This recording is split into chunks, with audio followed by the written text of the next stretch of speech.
અત્યારે ગુજરાતમાં જ્યારે સ્થાનિક સ્વરાજ્યની ચૂંટણી નજીક આવી રહી છે ત્યારે ચાલુ અઠવાડિયામાં જ સ્થાનિક સ્વરાજ્યની ચૂંટણીની જાહેરાત થઈ શકે છે।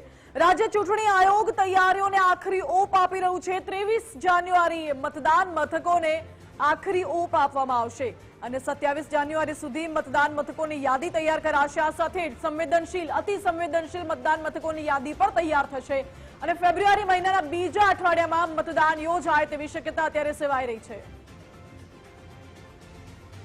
વધુ જાણકારી આપી રહ્યા છે સંવાદદાતા નિકુંજ જાની। નિકુંજ, રાજ્ય ચૂંટણી આયોગ અત્યારે સ્થાનિક સ્વરાજની ચૂંટણીની તૈયારીઓ કરી રહ્યું છે, શું અપડેટ્સ?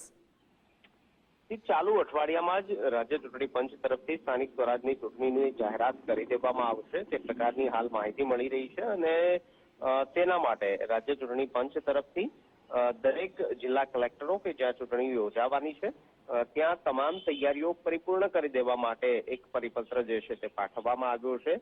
23 જાન્યુઆરી સુધીમાં મતદાન મથકો છે જે તેની ચકાસણી કરવામાં આવશે। આ ઉપરાંત 27 જાન્યુઆરી સુધી જે સંવેદનશીલ કે અતિ સંવેદનશીલ મતદાન મથકો છે તેની યાદી તૈયાર કરવામાં આવશે।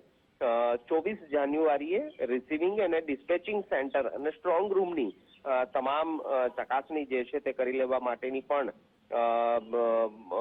તાકીદ જે છે તે રાજ્ય ચૂંટણી પંચ તરફથી કરવામાં આવી છે અને માનવામાં આવી રહ્યું છે કે ચાલુ અઠવાડિયામાં જ રાજ્ય ચૂંટણી પંચ રાજ્યની અંદર સ્થાનિક સ્વરાજની ચૂંટણીની જાહેરાત કરી દેશે અને ફેબ્રુઆરી મહિનાના બીજા અઠવાડિયામાં સંભવિત રીતે સ્થાનિક સ્વરાજ ચૂંટણીની આ મતદાન માટેની પ્રક્રિયા યોજાશે અને મતદાન અને મતગણતરી પણ ફેબ્રુઆરીના બીજા અઠવાડિયા સુધીમાં પરિપૂર્ણ થાય તે પ્રકારની હાલ શક્યતા જોવાઈ રહી છે। જી નિકુંજ, આભાર આપનો।